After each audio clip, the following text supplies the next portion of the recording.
વાડી તાલુકાના કુકરદા ગામના ડૂબતા ફળિયાના લોકો તંત્રના વાંકે રસ્તા ઉપર પડેલા મોટા મોટા ખાડાઓ જાતે પૂરવા મજબૂર બન્યા।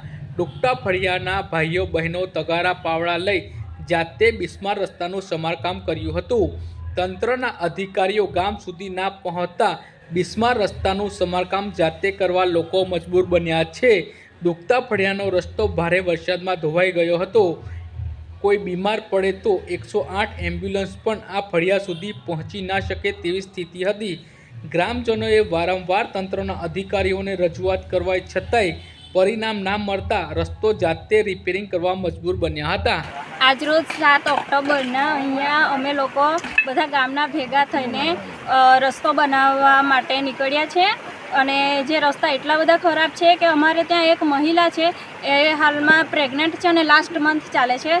તો એકચ્યુઅલી એમને કંઈક રસ્તો છે નથી તો 108 તો આવી શકે એવું નથી અને પ્રાઇવેટ વ્હીકલ લઈ જવું પણ અઘરું છે। તો એમને લઈ જવામાં તકલીફ ન પડે એના માટે અમે લોકો ગામના બધા ભેગા થઈને રસ્તો બનાવીએ છીએ। જે ખાડા છે તે પૂરીએ છીએ, તીકમ પાવડા લઈને